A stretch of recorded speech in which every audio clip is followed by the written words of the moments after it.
বাবু স্কুলে যাবি কখন? দেরি হয়ে যাচ্ছে যে, এখনো বসে আছিস কেন? যা স্কুলে যা।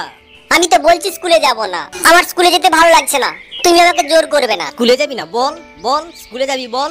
একদম শেষ করে দেব। যাবি বল বল, যাবি বল।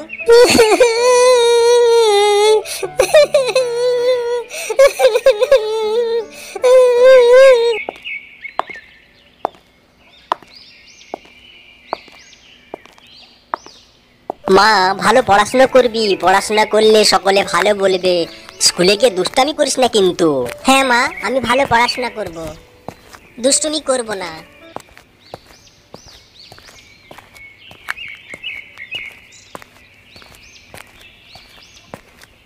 কি গো, ছেলেটা কোথায় গেছে?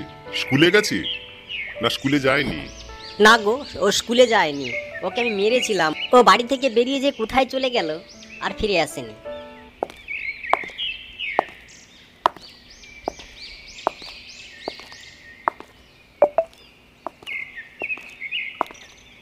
কি রে বাবা, স্কুলে যাসনি, কোথায় ছিলিস?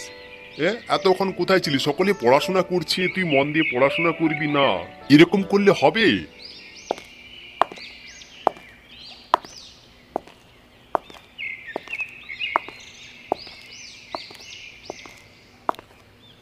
কিরে রামু, মন খারাপ করে বসে আছিস, কি হয়েছে? বল, কিছু হয়েছে? না তোর শরীর খারাপ হয়েছে? না বাবু, আমার শরীর খারাপ হয়নি। আমার ছেলেটাকে নিয়ে প্রচন্ড চিন্তায় পড়ে গেছি। ছেলেটা স্কুলে যাচ্ছে না, পড়াশোনা করছে না, কি করব আমি নিজেই খুঁজে পাচ্ছি না।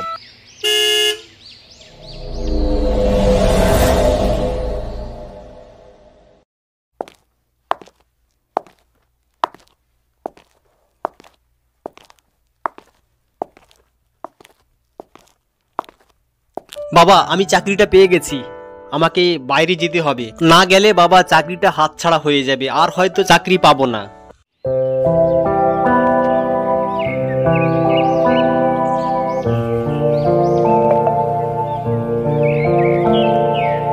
বাবু, তোমার আবার মন খারাপ কিসের? তুমি মন খারাপ করে বসে আছো?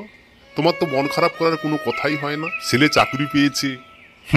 রামু, চাকরি তো পেয়েছে, কিন্তু আমাদেরকে কে দেখবে? ও তো আর ফিরে আসবে কিনা সেটাও তো বলতে পারছি না রে। অনেক আশা করে, অনেক টাকা খরচা করে পড়িয়েছিলাম, আমাদের হয়তো বৃদ্ধকালে দেখাশোনা করবে, কিন্তু তার কি ভাগ্যে জুটলো?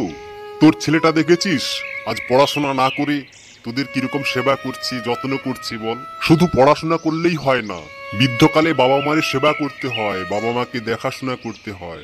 এটাই শিক্ষার মূল উদ্দেশ্য।